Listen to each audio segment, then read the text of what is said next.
Here is a fact that should not be possible. The Nissan 370Z, a car that cost under $40,000 new, shared an engine family with a car that won the 24 Hours of Le Mans. It outhandled cars costing twice its price. It was faster around a track than a Porsche Boxster S. And Nissan sold it for 15 years, barely changed it, and then replaced it with something that weighs 300 pounds more and costs $15,000 extra. The 370Z is not a forgotten car. It is something more interesting than that. It is a car that was taken for granted while it was alive, and is only now, in its absence, being understood for what it actually was. And what it was, specifically, was the last honest sports car Nissan will probably ever build. That is the question worth asking in 2026. Not whether the 370Z was fast enough or refined enough, or technologically sophisticated enough, but whether Nissan, or any mainstream Japanese manufacturer, will ever again commit to building something this pure, this focused, and this indifferent to the opinions of the marketplace. Because the evidence right now does not look encouraging. But before we get to the eulogy, we need to talk about where the 370Z came from. Because the car it replaced was not just any car. It was the 350Z, which had done something genuinely remarkable. It had brought Nissan back from the brink. The 350Z, launched in 2002, was Nissan's answer. A front-engine, rear-wheel drive two-seater with a 3.5-liter V6 producing around 287 horsepower, depending on the year. It was not the fastest car in its class, it was not the most refined, but it looked like nothing else on the road. It handled with a directness that the enthusiast press immediately recognized as genuine, and it cost around $26,000, which was, by sports car standards, almost nothing.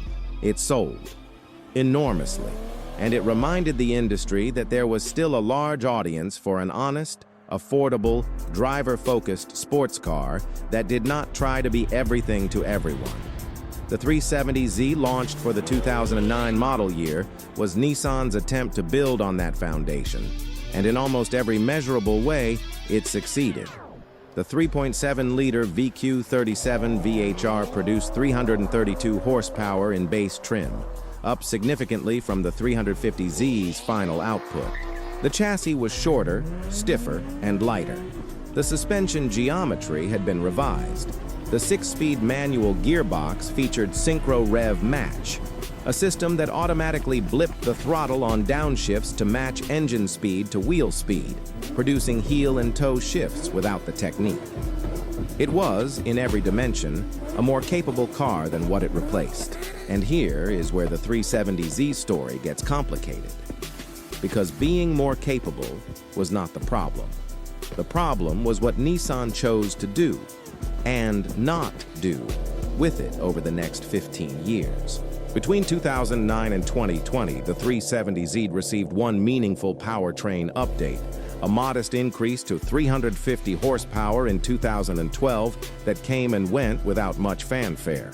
The interior, which was already a generation behind the competition at launch, aged into something that could generously be called vintage and uncharitably be called neglected. The infotainment system that came in the base car was, by the mid-2010s, an artifact. The safety technology that was becoming standard on family hatchbacks was largely absent. Meanwhile, the competition moved. The Subaru BRZ and Toyota 86 arrived in 2012 and carved out the lightweight, driver-focused end of the market with cars that were less powerful but more communicative and significantly more modern. The Porsche Cayman continued its relentless development. The Ford Mustang GT, with its 5.0-liter V8, offered more power for less money and an interior that felt like it had been built in the current decade. From the outside, it looked like Nissan had simply stopped caring about the 370Z, like it had become a low-investment, low-priority model that was kept in the lineup because it was cheaper to do nothing than to update it. But from the perspective of the people who were actually buying them, something different was happening. The 370Z found its community not in spite of its age, but because of it. The mechanicals were proven and well understood. The aftermarket had 15 years of collective knowledge about what the VQ37 engine responded to, how the suspension could be improved, which brake upgrades made the most difference on track. The price of used examples dropped steadily throughout the 2010s, making the 370Z one of the most accessible performance cars on the market for someone who wanted to modify and develop a car rather than simply own one. The drift community adopted it. The track day community adopted it. The autocross community adopted it. Not because it was the newest or the fastest or the most sophisticated tool available, but because it was honest about what it was, easy to work on, and forgiving enough in its limits to teach the driver something every time they pushed it. This is a pattern that repeats throughout sports car history. The cars that become genuinely loved are rarely the ones that were most celebrated at launch. They are the ones that reward long-term ownership, the ones that age into something richer and more interesting than their original reviews suggested. The Mazda Miata, the Honda S2000, the Porsche 944. Cars that were good, then became affordable, then became beloved, in that order. The 370Z followed exactly that arc. And it was only at the end of its production life that the motoring press, somewhat belatedly, started writing the kind of retrospectives that acknowledged what the car had actually been all along. Which brings us to the Nismo. Because if the standard 370Z was an honest sports car, the Nismo edition was something closer to a mission statement. Launched in 2014, the 370Z Nismo produced 350 horsepower, wore wider bodywork that covered a wider track, and came with a sport-tuned suspension calibration that transformed the car's handling from competent to genuinely sharp. The Nismo Recaro seats held the driver in place without apology. The steering, already one of the 370Z's stronger suits, gained weight and precision in the Nismo tune. And the exhaust. The VQ37 in Nismo specification, with its larger diameter system and revised tuning, produced a sound that had no business coming from a car in this price bracket. A low metallic snarl at idle that became something rawer and more urgent as the revs built. It was, in a word, purposeful. The kind of sound that reminded you that the VQ engine family had Le Mans heritage. That this was not just a commuter car with sporting pretensions. That someone at Nissan somewhere still cared very much about what a sports car was supposed to feel like. The Nismo was never a volume seller. The premium over the base car was significant enough that most buyers chose the standard model and pocketed the difference for modifications. But it demonstrated something important.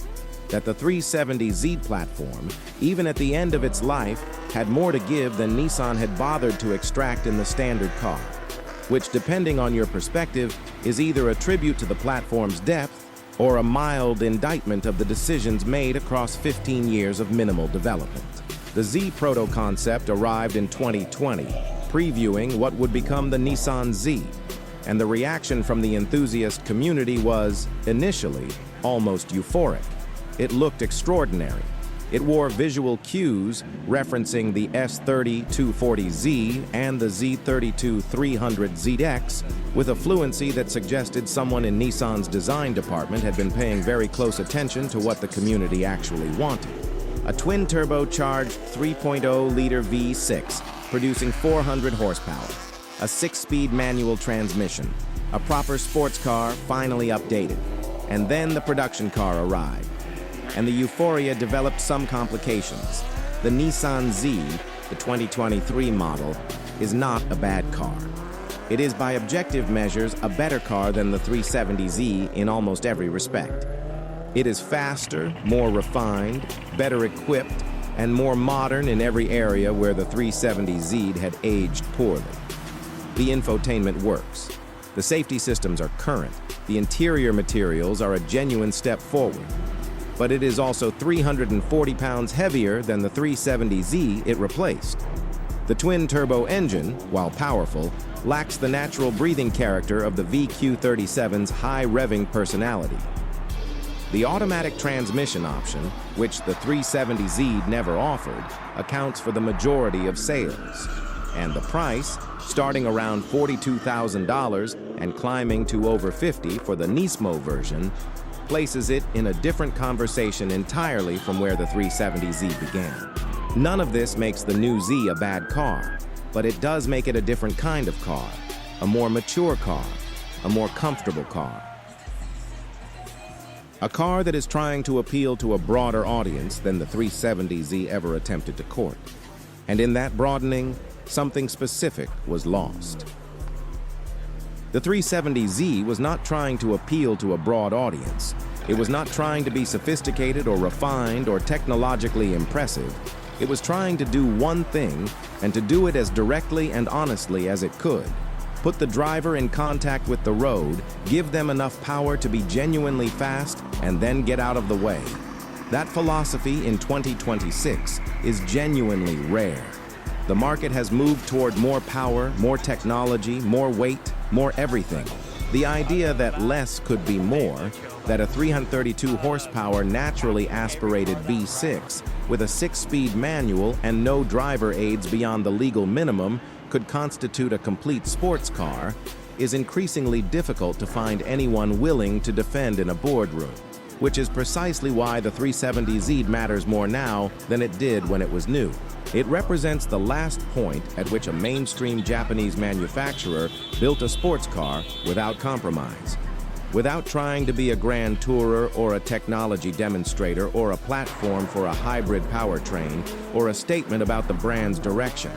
Just a sports car, built to be driven, priced to be owned by someone of ordinary means, supported by a community that understood and appreciated what it was. The used market has already begun to reflect this. Clean, low-mileage 370Z examples have started their quiet climb in value.